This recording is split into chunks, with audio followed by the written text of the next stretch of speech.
Hello, everyone, and welcome back to the Feel Good with Helprr podcast, where we explore the stuff that we all go through but don't always discuss. I'm Anvesh. I am Anshita, and today we are diving into something that honestly affects more of us than we might realize. Triggers. Those moments that seem to flip a switch and suddenly we are overwhelmed, anxious, or totally thrown off. Yeah, and the thing is, triggers aren't just emotional overreactions. There's a reason they happen, and understanding that can make them a little less scary. Exactly. On top of that, triggers are so common among the general population. So many folks are affected by them, yet somehow they aren't really talked about enough or are seen as a malfunctioning brain or body. That's right. A 2016 World Health Organization World Mental Health Survey highlighted that nearly 70% of the people worldwide have experienced a negative event, which might cause lasting effects, meaning that nearly 70% of the population could experience triggers too.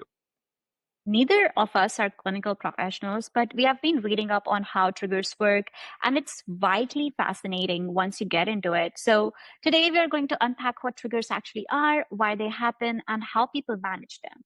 So, Anvesh, what is a trigger anyway? Okay, let's start with the basics then.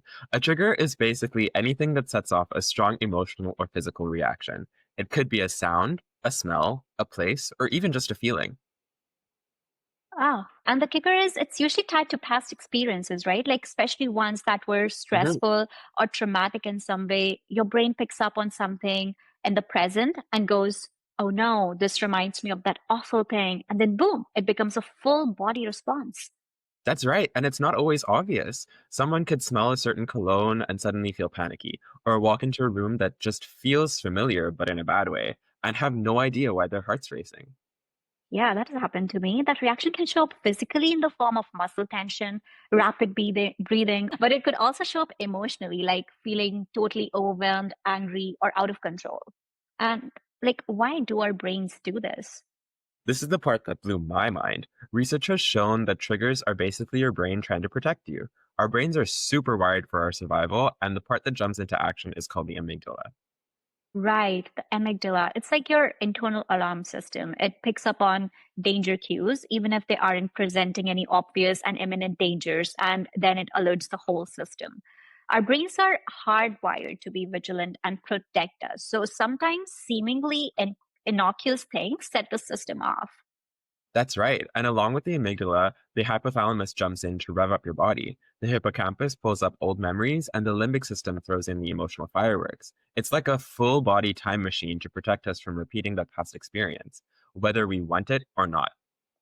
Interesting. And that's why it can feel so intense or even out of body. Your brain isn't messing with you. It's trying to keep you safe. It's just not always accurate. The emotional and physical roller coaster. It definitely feels like a roller coaster. So let's talk Mhm. about what it might feel like in the moment. Emotionally, it can feel like a tidal wave, like you're drowning in fear, sadness, anger, or all of them at once. Yeah, like physically, your body might freeze up or your heart might start pounding. That's your sympathetic nervous system, the fight, flight, freeze mode kicking in. Since there's no real external threat that you can fight or run from, your body just holds on to all that energy, which may make it feel even more overwhelming. Yeah, it's honestly exhausting, but here's the good news. There are ways to work with your body and brain to ride it out and even get ahead of it, right? Yeah, and the goal here is to create emotional resilience. We can use some tools to help us get through the triggered moment and then find long term practices to keep us aware of what triggers us and why, to teach ourselves that we are safe and not in any danger. So let's talk about some in the moment tools. What can you do when you are triggered? Yeah, I think one of the best things, breathing, specifically square breathing. You breathe in for four, hold for four, out for four, and then hold empty for four. That really helps. Yeah, it's simple, but it helps tell your body, hey, we're safe now. And if deep belly breaths feel impossible in the moment, even just slowing down your breathing and adding some space between breaths can really help. Yeah, exactly. That's right. I've tried that many times and it works for me with almost everything from feeling a little stage fright to nerves on a plane. And of course, when I start feeling triggered. Yeah, I'm so glad that that works for you. And yes, research shows that this deep breathing can force some fresh and sustained oxygen into our bodies and help calm us down calm down our sympathetic nervous system, essentially deactivating the crisis response. Indeed. Another one that I really like is the 5 4 3 2 1 grounding technique. To do this, you need to name 5 things you can see, then 4 you can touch, 3 you can hear, 2 you can smell, and 1 you can taste. It helps pull your focus back to the present. I've given that one a try. I Yeah. definitely find it helpful to keep me grounded and keep me in my present space again, and to help redirect my crazy thought spiral sometimes a little bit. Exactly. Yeah, that's great. The 5 4 3 2 1 method is a great way to gently redirect your thoughts and keep the focus on the here and now, especially reminding ourselves that we are not in danger and we are safe in that moment. I know, and if you're especially super tense physically, progressive muscle relaxation can help with that. That's where you go through each part of your body from your toes up and consciously release the tension. Yeah, it may seem a little tedious, but honestly, I've never felt more relaxed than when I've done a progressive relaxation. We never really know how much tension we carry. So, something like this really makes us get into it and focus on easing our bodies, even the smallest muscles. That's right. And in the case of triggering situations, it once again brings our focus back to our bodies and helps to redirect that spiral of thought. So, Anshita, let's talk about some long term support and healing options too.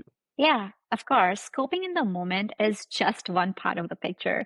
In terms, some things can help reduce how often or how intensely you get triggered. Like therapy, for example, Yeah. cognitive behavioral therapy or CBT is great for identifying thought patterns and triggers. It allows us to become more aware of what the root cause of triggering stimuli might be, which for some folks can be helpful when they need to re regulate. Yeah, or even EMDR, the eye movement desensitization reprogramming, which is designed to help reprocess traumatic memories. This could be especially helpful for folks who experience trigger responses because of some visual stimuli and experience memory-based trigger responses like flashbacks or vivid relivings of experiences. That's true. And then there's always exposure therapy too, which helps people gradually, safely face their triggers. As with any other therapy form, it's especially important to seek these treatments from trained professionals who work in a way that works for you. Yeah, and not everything has to be clinical. Mindfulness, meditation, and movement can make a huge difference. Anything that helps you build a strong conscious connection between your mind and body helps create more awareness of when we might be feeling triggered and helps us re-regulate more effectively.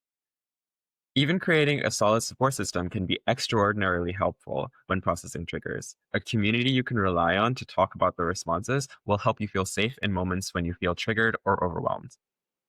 Yes, 100%. A support system, it could be friends, family, partners, or even trained professionals. That is super helpful for long-term resilience. The healing process is a very complex journey, right? And like building emotional resilience can be helpful to work through triggering moments.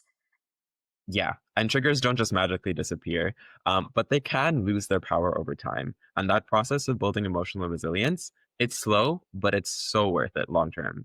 So, Antrita, any final thoughts? Yeah, I would just say that if you have ever felt overwhelmed for no reason or like your reaction didn't really make sense, I want everyone to remember it does. There's always something behind it, and you're not alone in feeling that way. Totally. Your body is trying to protect you, even when it goes a little bit overboard sometimes. And the more we learn about why it happens, it's easier to approach ourselves with compassion and use tools to navigate those responses. Yeah. All right. That's it for this episode of Helper, Feel Good with Helper podcast. Thank you so much for tuning in. We hope this gave you something to think about or maybe something to try the next time things feel overwhelming. And as always, if you're struggling, reach out to someone you trust, a friend, a therapist, a hotline, or even shoot us a post on the Helper app.